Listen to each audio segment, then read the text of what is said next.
Olá, bom dia, graça e paz em Cristo Jesus. Eu sou o pastor Tiago Tomé, pastor da Igreja Presbiteriana do Planalto, e nós estamos prestes a iniciar a nossa escola dominical. Hoje, com o pastor Ricardo Barbosa, seguindo uma série de aulas. Nossa oração é para que Deus te abençoe ao longo desse tempo.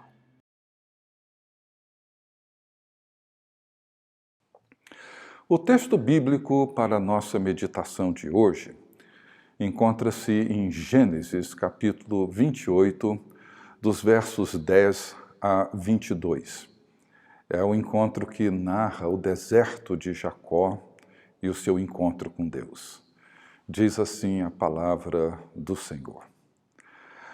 Partiu Jacó de Berseba e seguiu para Harã. Tendo chegado a certo lugar, ali passou a noite, pois já era sol posto. Tomou uma das pedras do lugar, fê-la seu travesseiro e se deitou ali mesmo para dormir. E sonhou. Eis posta na terra uma escada, cujo topo atingia o céu. E os anjos de Deus subiam e desciam por ela. Perto dele estava o Senhor e lhe disse: Eu sou o Senhor, Deus de Abraão, teu pai, e Deus de Isaque. A terra em que agora estás deitado, eu te darei, a ti e a tua descendência. A tua descendência será como o pó da terra. Estender-te-ás para o ocidente e para o oriente, para o norte e para o sul. Em ti e na tua descendência serão abençoadas todas as famílias da terra. Eis que eu estou contigo e te guardarei por onde quer que fores. E te farei voltar a esta terra, porque te não desampararei, até cumprir eu aquilo que te hei referido. Despertado Jacó do seu sono, disse: Na verdade, o Senhor está neste lugar, e eu não o sabia. E temendo, disse: Quão temível é este lugar! É a casa de Deus, a porta dos céus. E tendo-se levantado Jacó cedo de madrugada, tomou a pedra que havia posto por travesseiro e a erigiu em coluna, sobre cujo topo entornou azeite. E ao lugar, cidade que outrora se chamava Luz, deu o nome de Betel. Fez também Jacó um voto, dizendo: Se Deus for comigo e me guardar nesta jornada que empreendo, e me der pão para comer e roupa que me vista, de maneira que eu volte em paz para a casa de meu pai, então o Senhor será o meu Deus, e a pedra que erigi por coluna será a casa de Deus. E de tudo quanto me concederes, certamente eu te darei o dízimo. Essa é uma história que narra o momento em que Jacó conhece a Deus como seu Deus. Isso não significa que Jacó nunca tivesse ouvido falar de Deus, afinal, ele cresceu numa família e num ambiente onde Deus era o centro de tudo. Porém, até este momento, Jacó conhecia Deus como o Deus da sua família, o Deus do seu avô Abraão, do seu pai Isaque, o que é muito comum em pessoas como eu, talvez como você, que crescemos num ambiente cristão onde Deus sempre foi o centro de tudo. Mas, nesse momento e nesse encontro, Jacó passa a conhecer um Deus que é também agora o seu Deus. Pela primeira vez, Jacó encontra-se longe da casa de seus pais. Ele foge para preservar a sua vida da ira de seu irmão Esaú, de quem ele havia roubado o direito de primogenitura. É o início de uma longa viagem, uma longa jornada em direção a um futuro incerto. Deus se revela a Jacó em um sonho, como o Deus de seus pais, o Deus de Abraão e o Deus de Isaque. Mas agora, Jacó o conhece como seu Deus. É a primeira vez que Jacó se vê sozinho. Ele precisa saber quem ele é, longe da casa dos seus pais, longe de sua família, particularmente longe de sua mãe que o protegia, e foi quem armou o plano para que ele sabotasse o direito de primogenitura de seu irmão. Jacó precisava compreender seu lugar num mundo agora incerto e enfrentar um futuro sem perspectiva. Ele precisa também compreender quem Deus é e que tipo de relacionamento ele terá com Deus. No entanto, ao que parece, Jacó não está a princípio preocupado com nada disso.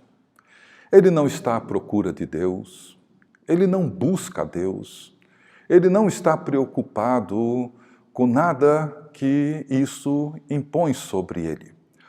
Provavelmente, ele também não está muito preocupado com seu futuro, talvez com a sua sobrevivência. No entanto, é Deus quem vem ao encontro de Jacó e o faz de uma forma inesperada. No final de um dia, quando o sol já está posto e Jacó encontra-se cansado depois de uma longa jornada, Deus se revela a ele num sonho. Sua condição de fugitivo do seu irmão, o medo e a solidão na qual ele se encontra e as incertezas em relação ao seu futuro criam um ambiente em que um sonho se torne necessário para que ele ouça a Deus. O sonho de Jacó é impressionante. Ele vê uma escada, cujo topo chegava até o céu, com anjos subindo e descendo por ela. Certamente não era uma escada como nós conhecemos, mas provavelmente algo mais parecido com um zigurate, muito comum nos povos antigos da Mesopotâmia. Esses zigurates tinham uma forma circular, como um bolo de noiva, ou a forma de uma pirâmide, com degraus que chegavam até o topo. Era um símbolo dos povos antigos e uma construção que eles faziam perto de templos, porque acreditavam que os deuses habitavam no topo dessa escadaria. E para a surpresa de Jacó, Deus não se encontra no topo daquela escadaria, mas bem na sua base. Na verdade, Deus se coloca bem ao lado de Jacó, enquanto ele dormia, e fala com ele. Jacó não precisa subir a escadaria para encontrar-se com Deus.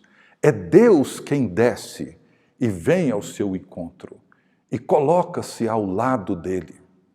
O que Deus diz a Jacó irá marcar a sua vida para sempre. A afirmação no verso 15 de Deus é afirmando a sua presença, como fez com Moisés, como fez com Abraão, como fez com Isaque. Deus diz para Jacó: eis que eu estou contigo, eis que eu estou contigo. Jacó não está sozinho. Quando ele acorda, ainda impressionado com o sonho, ele diz: a casa de Deus é exatamente neste lugar onde eu me encontro dormindo. E transforma o seu travesseiro de pedra num altar e chama aquele lugar de Betel, a casa de Deus. O ponto principal do sonho de Jacó que eu quero destacar não é apenas que Deus está presente naquele lugar, mas que Deus estará presente com ele por onde quer que ele for. No mesmo verso 15, ele diz: estou contigo e te guardarei por onde quer que fores. Deus se revela a Jacó como uma presença real e fiel numa jornada que Jacó está para iniciar.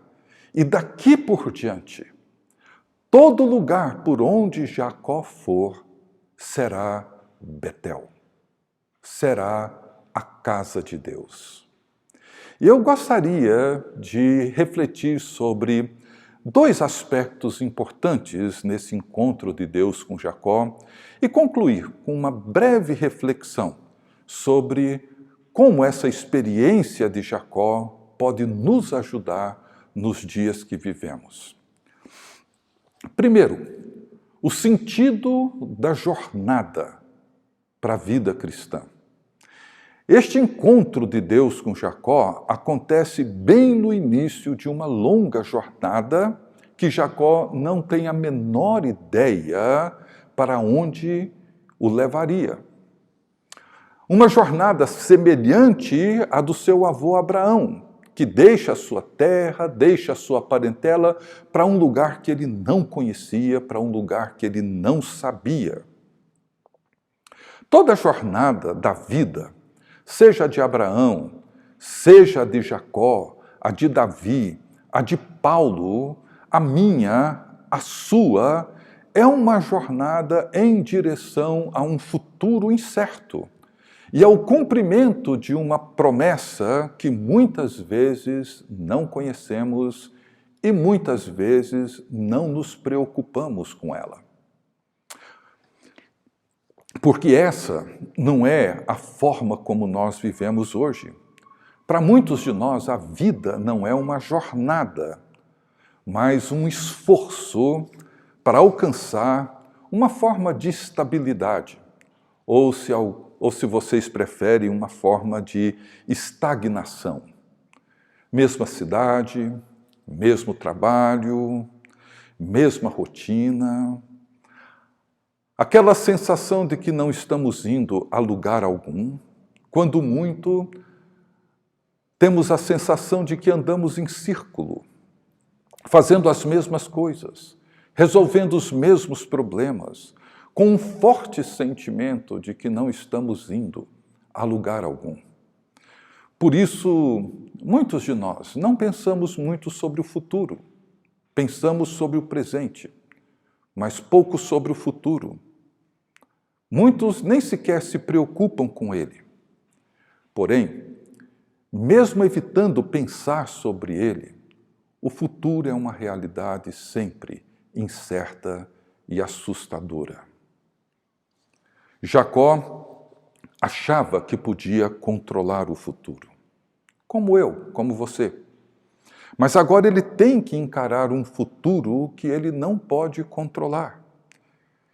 De certa forma, é assim que nós muitas vezes nos vemos. Veja, até o início deste ano, para muitos de nós, o futuro parecia bem definido, bem desenhado. Casamento marcado, férias já agendadas, com passagens e hotéis pagos, negócios por fechar, saúde sob controle, e de repente tudo muda. O casamento é desmarcado, pelo menos aquela festa bonita, com convidados, amigos, parentes. Tudo fica limitado a um ritual civil, frio, com poucas pessoas, mantendo distância um dos outros, sem os abraços, sem a música, sem as danças, sem a tão sonhada lua de mel. As férias são canceladas. Os negócios não avançam. E a saúde se vê ameaçada. O futuro que parecia seguro já não é mais. A incerteza nos assusta e nos paralisa. Somos treinados a olhar para o futuro não como uma jornada, mas como um leque de oportunidades em que podemos escolher e conquistar. Conquistar aquilo que desejamos, conquistar aquilo que sonhamos. Essa é a mentalidade moderna que nos faz acreditar que o futuro é uma questão de conquista e uma questão de controle. É uma mentalidade que pode parecer para muitos de nós atraente, mas o futuro não é tão simples para ser controlado, muito menos conquistado. O deserto nos ajuda a ver as coisas de outra perspectiva. É assim que tem sido o deserto que temos enfrentado como família. Quando o futuro parecia claro e seguro, tudo muda rapidamente com um laudo. E o controle que imaginávamos ter, descobrimos que era uma ilusão. Precisamos reconhecer que somos peregrinos como Jacó. Isso é muito importante. Tenho aprendido que o futuro é feito das escolhas diárias que fazemos em relação a Deus, em relação a nós e em relação aos outros. A alegria da vida não vem daquilo que conquistamos, mas daquilo que nos é dado, quando recebemos o que não esperamos e muito menos o que merecemos. A alegria, ela acontece quando experimentamos a presença de Deus em todos os lugares. E é essa presença que me dá a segurança e não a suposta estabilidade que eu imagino ter. E vemos Deus cumprindo as suas promessas, realizando em nós os seus planos e os seus propósitos. E é apenas isso que eu desejo para mim hoje. Para Jacó, essas duas realidades eram as únicas certezas que ele tinha. A primeira, onde quer que ele vá, Deus irá com ele. E a segunda é que Deus irá cumprir na sua vida todas as promessas que Deus fez em relação a ele. Portanto, o futuro não está nas mãos de Jacó, nem nas minhas, nem na sua. O futuro está nas mãos do Deus vivo e verdadeiro. O segundo aspecto que eu queria destacar é sobre a solidão. Jacó, ele está sozinho. Betel é um lugar solitário no deserto, na região de Harã. O professor Bauckman chama essa solidão de Jacó, e é sobre isso que eu queria destacar, de solidão fundamental, que é a solidão necessária para o encontro de cada um de nós com Deus e também conosco. Segundo ele, não precisamos estar só no sentido ordinário do termo, mas no sentido fundamental, que é uma condição básica do ser humano. Para esse professor, mesmo nos relacionamentos mais íntimos, como o relacionamento conjugal, familiar, as amizades próximas, pessoais, íntimas que nós temos, sempre existirá uma realidade inacessível aos outros, aos nossos melhores amigos, ao nosso cônjuge. E uma realidade inacessível, inclusive, a nós, a mim, a você. Essa é a solidão fundamental do ser humano. E muitos reconhecem que esta solidão fundamental, ela é aterrorizante. E chegamos a tentar passar a vida inteira evitando ter contato com ela. Mas isso nos leva apenas a uma vida de superficialidades. Porém, esse tipo de solidão, embora inacessível a nós e aos outros, ela é plenamente acessível a Deus. Deus desce do céu e entra nos lugares mais profundos e íntimos da alma de Jacó e da nossa alma. Foi no meio de sua solidão inescapável que Deus promete a Jacó estar com ele. Somente quando Deus visita as entranhas da nossa alma é que nos vemos verdadeiramente como somos, na presença de Deus. E aí é onde começa a conversão no seu sentido mais profundo e mais verdadeiro. Podemos não estar só como Jacó no deserto, mas todos nós temos nossa solidão fundamental. Não importa se temos uma boa família, um bom casamento, um bom emprego, bons amigos, em algum momento tenho que admitir que ninguém estará comigo nos recônditos mais profundos da minha solidão. E eu digo a vocês, é uma experiência aterrorizante. Tem sido no meio do meu deserto, onde eu me deparo com a minha angústia mais profunda, com os meus medos mais agonizantes. É neste lugar que eu clamo a Deus para que Ele me visite, seja num sonho, seja numa visão, seja pela Sua palavra, porque eu preciso, nesse lugar solitário da minha alma, ouvir que Ele está comigo e que as Suas promessas serão cumpridas. Nós vivemos num mundo que procura preencher todos esses espaços vazios, criando inúmeras formas de entretenimento para ocupar a nossa mente, as nossas emoções. Nós temos Netflix, redes sociais, centenas de canais na televisão para nos dar uma falsa sensação de liberdade, a fim de não entrarmos em contato com a solidão fundamental. Mas é a solidão que pode transformar esse lugar onde nós nos encontramos em nossa Betel, onde Deus nos visita e se revela como Deus conosco, Deus comigo, Deus com você.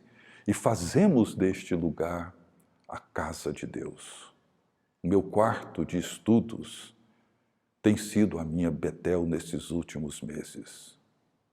Então, o Deus de Abraão, de Isaque, torna-se também o Deus de Jacó, o meu Deus, o seu Deus, o nosso Deus. E eu queria concluir